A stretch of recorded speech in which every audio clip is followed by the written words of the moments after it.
let's talk about Toyotas. Toyotas have been dominating the market in terms of its reliability.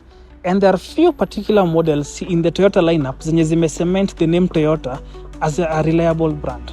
Starting off with this reliable RAV4. Now this is the second generation of its lineup.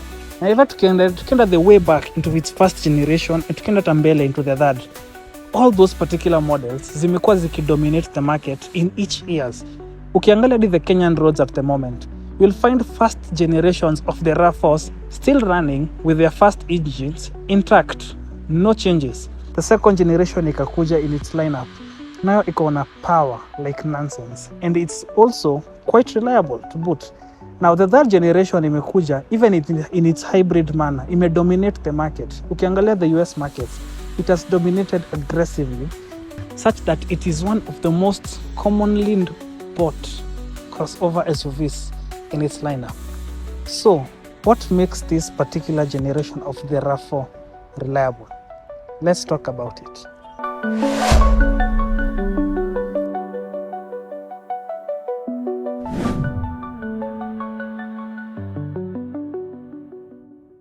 Starting off with the face of this RAV4. This is the revamped look, obviously. Iko na the plastic guards being a crossover SUV. We'll talk about the face and the side combined. So, we have the daytime running lights. We have the xenon headlights, very bright. We have fog lights down below. We have 4 parking sensors. Right here, we have the Toyota badging. Unaona hii blue, kumaanisha hii hybrid. Hii iko na that grunty noise produced by this lovely engine. We have this plastic guard continuing all over, and then we have this massive ground clearance, about 200 millimeters or so. So, what makes the looks of this particular vehicle better? Ni hiyo, the curvature of it. Hiyo slickness yake inaongeza that aerodynamic feel about it, which makes it special. Now, going onwards to the side profile, hii gari ina run 18-inch alloy wheels, quite nice to look at, painted alloys. We have the side indicators right here. We have the painted chrome handles, and it looks quite nice. Now, on top of that features, utamu inaendelea. We have the roof rails on top. We have a sunroof, kumaanisha isi any other ordinary RAV4. And going onwards, hata hapa nyuma, hiyo body line, sijui kama mnaona venye imeswoop, ikikuja hadi kwa mata, just like the Oris. Ni kama basically walifanya Oris ikakuwa kubwa.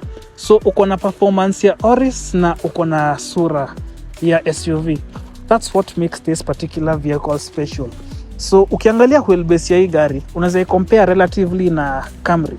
That's why this particular vehicle, hatuwezi iita SUV. A crossover SUV ni a car that sits on the chassis of a sedan, basically. Now, the rear of the RAV4 iko quite elegant in its look. Inakaa similar to the Subaru Foresters in some ways, but difference inaingilia starting from the lights. The design of these lights ni quite different. Iko na hiyo swooping LED lights, just like that. We have the brake light here on top. We have the Toyota badge right here. We have the Cruiser badge right here, kuonyesha ni RAV4 Cruiser. And then we have the RAV4 badge right here. Now, kuongeza utamu ya hii RAV4 Cruiser, it has an electric tailgate, whereby once I press that button, inajinua. It's quite slow, but at least hauinui. Hiyo ni ya peasants. Tukiingia hapa ndani, we have a very large trunk cover, and kuongezea utamu, this particular model, freshly imported, inakuja with 2 forms of the trunk cover. We have this, and then we have this net. So kama hautaki hii, unaweza itoa, unaweza hang hapa vitu pia, unaweza acha hapa vitu zilai, unaweza kuwa na the bottom part and the top part collectively. Ukikuja hapa chini, the RAV4 is blessed to still have the spare tire, a dying additive in these and most vehicles these days. Magari mingi zinakuja na hiyo tire tool repair kit, whereby I don't fancy that. Hiyo ni kitu ina haibambi at all. Ni kitu ukirepea gari, hiyo tire ni useless basically, which ataichapa kiraka. Tuendelee mbele. Additionally, the trunk, it's quite spacious. Easy boot covers, najua zimedominate space massively. Personally, sipendi boot covers, but that is an issue kwenyu. So if you're interested in this particular model, Kama ni mimi ni wewe, ningetoa hii. For example, hii chuma kwangu ni unnecessary, but kama unahitaji iko hapo. Juu hapa chini bado unaweza slide suitcase. Space iko. Ni venye tu mimi sipendi. Ina feel congested sana.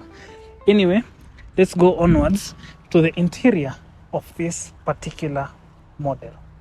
I've stepped inside the vehicle kidogo too, since it looks like it's about to rain. So, what powers this particular model of the RAV4? It's a 2500cc, naturally aspirated, very powerful engine, achieving 207 Newton meters of torque and 180 horsepower. Quite powerful and very grunty. Even ukisikiza to the body, it's quite hollow. So basically, yes, kuna road noise in this particular model, but ukiconsider the speed that you have with this particular model, not the fastest, but it accelerates vizuri sana. Top speed ya hii gari ni 220. Huwezi compare na Subarus. Ukiconsider 220 kwa Toyota, si kidogo. Hizo ni speeds unapatanga kwa Lexus. Even the newer RAV4s, I think the base models zinagonganga 180. But this being the cruiser spec, 2500cc, hii gari inakukimbiza vibaya sana. Now, let's go on sasa to the interior. Tuachane na mambo ya engine. The leather trims ziko kwa hii gari, unaweza fall in love too. So, the whole dash, ikikuja hadi hapa tu, everywhere, ni leather. Adding to that thing, the leather seats, heated and cooled as well. The steering wheel, the rubber grips venye ziko 250. You just fall in love with this particular model.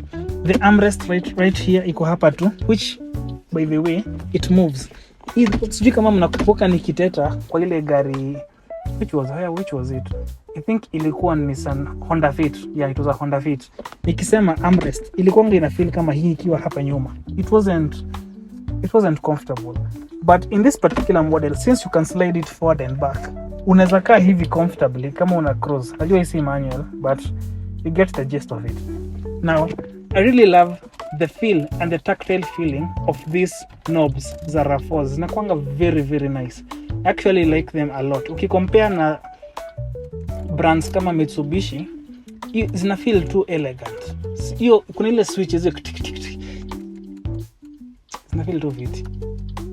I will actually compare hizi na feel za Mazda. Hiyo knob inakuanga hapa chini. Lakini hiyo ni mambo ya ASMR. Going onwards sasa, it is a keyless entry. It is a push to start on the driver side.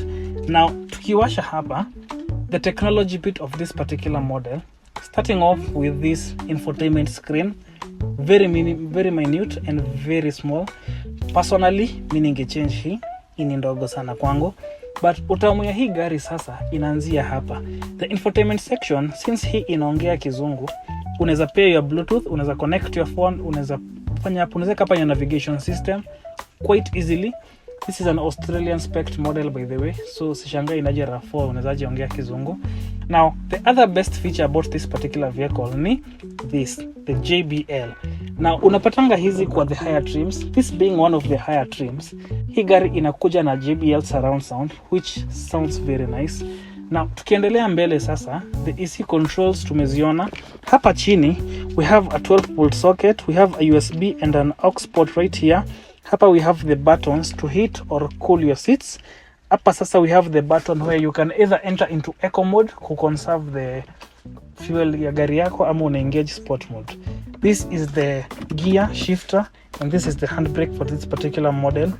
I like this feeling of the gear shifter. Ina feel ni kama ni manual, kama say manual. Now, interior wise, iko perfectly designed.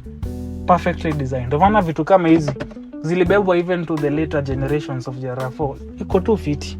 Hii layout iko fit. Ukutapata hiyo RAV4 mpya hapa iko na screen. It looks quite decent in its own way, but hii setup iko clean. I really appreciate it. Now, on the driver side, we have two speedometers. Moja inaonyesha your RPMs, maximum ni 8000 RPM. The other one inaonyesha your speed, top speed ni 220.